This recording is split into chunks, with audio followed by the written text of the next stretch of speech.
Assalamu alaikum wa rahmatullahi wa barakatuh. Bismillah ar-Rahman ar-Rahim. Alhamdulillah wa salatu wa salamu ala rasulillah wa ala alihi wa sahbihi wa sallam tasliman kathiran. Amin ya rabbal alamin. Rabbi shrah li sadri wa yassir li amri wa hlul 'uqdatam min lisani yafqahu qawli. Amin ya rabbal alamin. So this is a biography of Imam Suyuti. Before I begin, just a quick note. I am not a scholar. I'm only a student. I'm currently studying year 1 Arabic, so there's a good chance I may make mistakes throughout. So please let me know if I do. I'm doing this to learn, to hone my Arabic, sharpen my knowledge. So keep that in mind. I hope this is beneficial for you. Please make dua for me. And also, if you want the full class of this, I recommend taking the Safina Society class with Dr. Shadi al-Masri, who's a great scholar, one of my favorite scholars in America right now. He's very beneficial, and that's what I started with before I decided to record this and practice it myself. So let's begin. So Imam Suyuti was born in Cairo 849 Hijri, and he died in Cairo 911 after the Hijrah. Al-Aidarusi says that Imam Suyuti's mother was fetching a book for his father when she went into labor with Imam Suyuti and gave birth to him in the library. So he got the nickname Ibn al-Kutub, son of the books.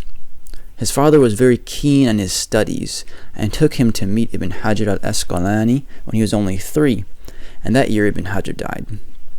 Rahimahullah ta'ala. He lost his father at age 6 and was raised as an orphan in Cairo.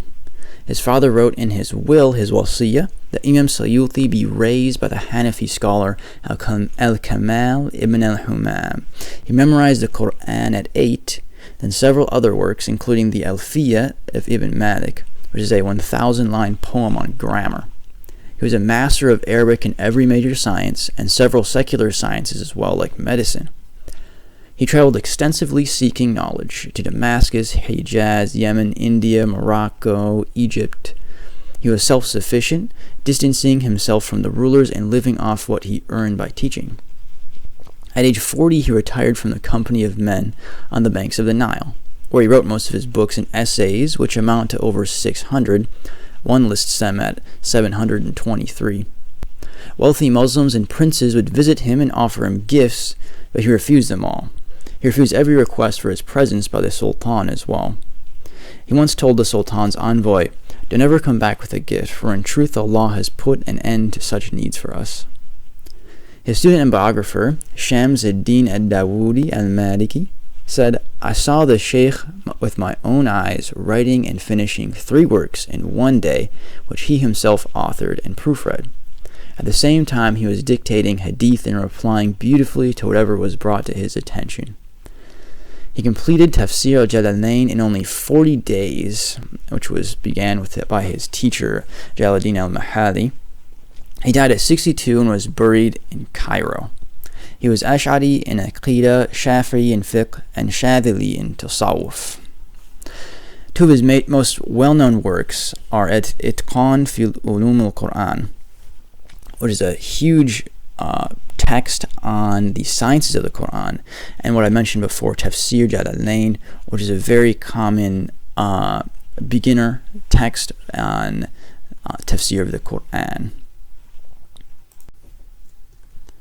And lastly, one thing I wanted to mention that's quite interesting is Imam Suyuti is one of the most famous scholars and a 300-year link of prestigious teachers and students of Shafi'i and Ash'ari Imams. All of them are fuqaha and hadith scholars strongly inclined to tasawwuf. So at the top of this link of teachers and students, you can find Imam Nawawi, and at the bottom you see Ibn Hajar al-Haytami, and in there you can line 6 you can see Imam Suyuti. Amazing if you just look how connected all these ulama are.